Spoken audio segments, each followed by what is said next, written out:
Okay, we have a repeat of the full moon. Okay, I just thought that I'd do that just because of the effect. Okay, and I wanted to do that too. I'm starting off being kind of funny, and that's really the flavor of Gemini, because I don't think that we've ever had a full moon repeat in one astrological season. And I'd rather that the full moon be in the dominant month of a sign.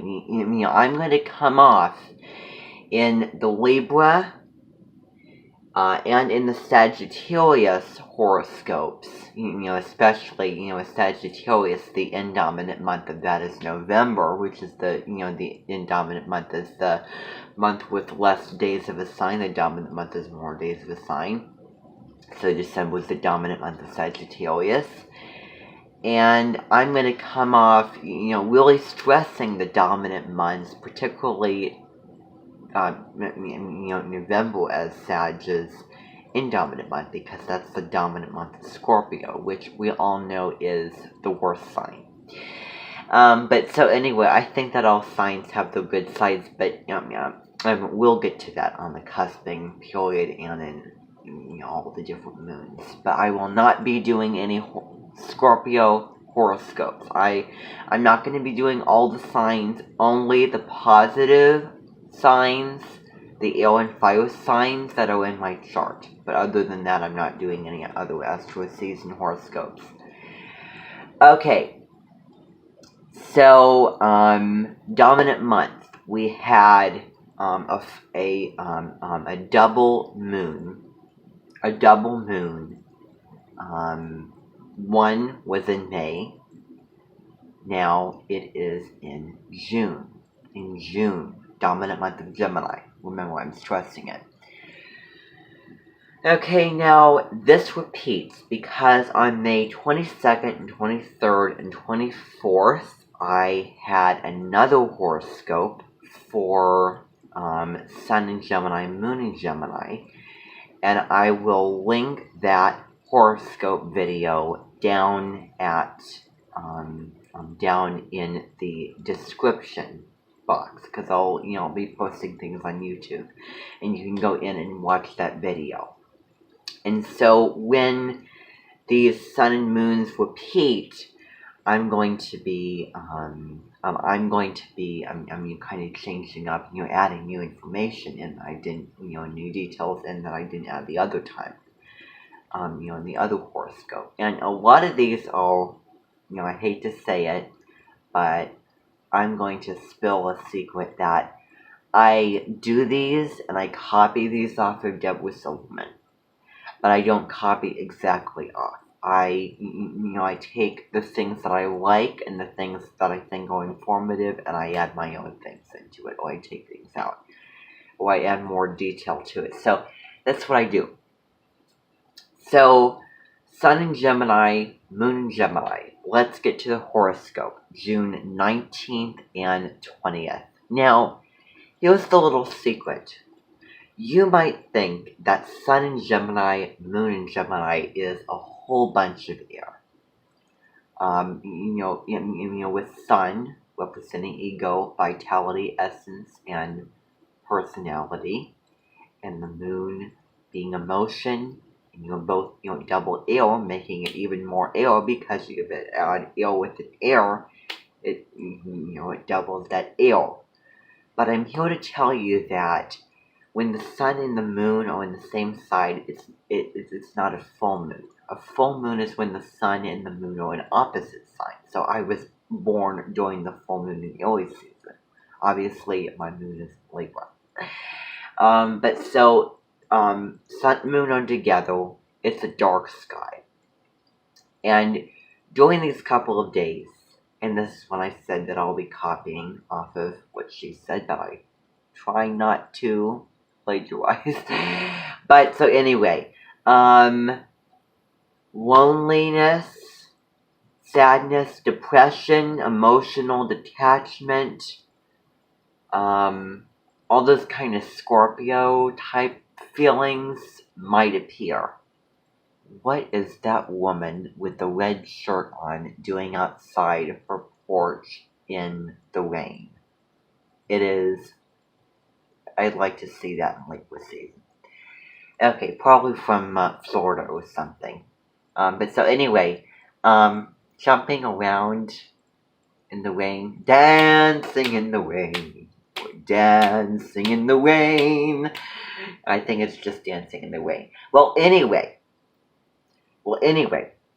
Sun and Moon are in the same sign. So, these Scorpio-like feelings, all these feelings, as I stated, might occur because it's a more introverted, going in type combination. These are the perfect couple of days to do all of the Gemini interests when the Sun and the Moon are both in Gemini. So it's a good time to write, to create stories, short or novels, poems, to write poetry. I'm going to get into that a little bit. So for poetry, because we have Mars, which represents impulse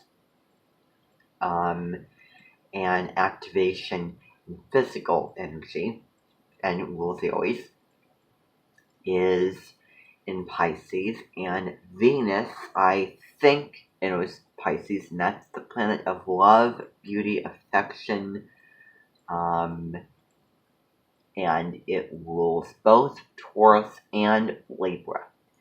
So Mercury, closest planet to the Sun, quick-witted, funny, fun, entertaining, mind power, very social, intellectual, and thinking also. So Gemini, as we know, is a child, represented by the twins. One goes in one direction, one's the scholar, one's the mischief maker. Very, very fickle, spontaneous, needs constant stimulation, kind of all over the place. And let's see, is also known as the social butterfly. So the big thing for Gemini, the Gemini interests are writing, as I said, journaling, writing stories and poetries. And directly linked to writing is reading. I will confess to you today that yesterday I started a book. It's called, what is it called? I'm trying to think. What is it called? I'm trying to think. Everlost. And I'm not going to tell you what the story is about, because you can go in and you can read about it. You can watch a trailer about it. And you can read it yourself. I just started, but I think it's a really, really good book. It's an adventure, realistic sci-fi type story. Well, not really sci-fi. It's more fantasy fiction. Finally got it revived. Okay, so, anyway, I was starting reading a novel, which is a really, really great thing. And I was also reading a book about Pompeii, about, the Mount Vesuvius eruption. It does not matter what the heck that you're reading. You could be reading a book about Gemini itself. You could be reading about biology. You could be reading about house construction.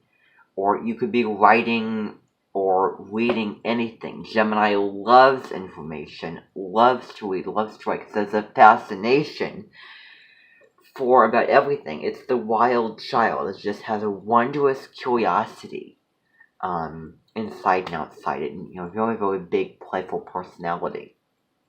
So it's a very, very good time to read, very, very good time to write, and a good time to talk, to socialize, to have conversations with friends, and to really channel the lessons of Gemini. And the lessons of Sun and Moon in Gemini are critical thinking, communication skills sharpening, adaptation, and also curing boredom, and finding things to do, and also connectedness and relationships. Because I find, that May Gemini is really honing on the importance. But anyway,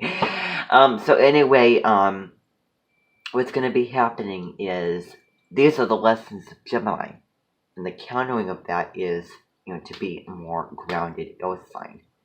But I probably talked about that in another recording. The Gemini who's spontaneous and all over the place can get grounded down. Now, I have a couple other things to link to you in the description, one of which is a video.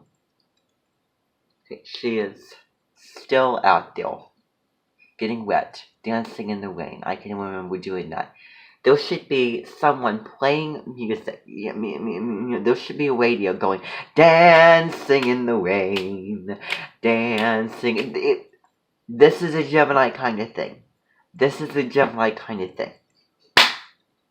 So, anyway, a video about, this is a song of Gemini and, very vividly illustrated portrait to go along with it.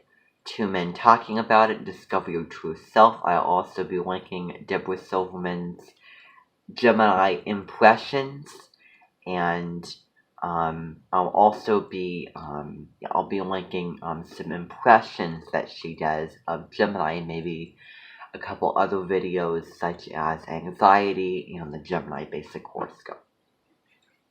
So that's really all I can think of. Okay, so now I am officially done making horoscopes. That is until September 24th, I believe. So until that time, I will not be making horoscopes. However, what I will be doing is, at the very, very beginning, I told you I'd be making these, and I'd be having, like a chart, and I'd be talking about the planetary placements. I lied, and I didn't do that, and I probably will, over the next Cancer season, go in, and I will make all those videos.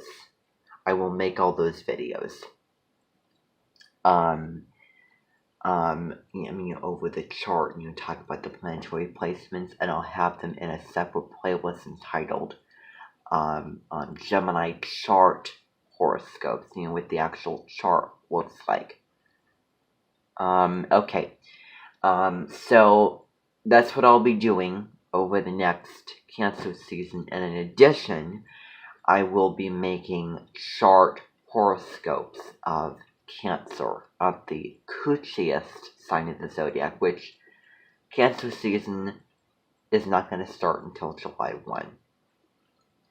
1. So anyway, what I might do is you might see a little friend pop on there, a couple of times. Okay, so anyway, thank you very, very much for joining me. I know that was a longer one, so, wonderful.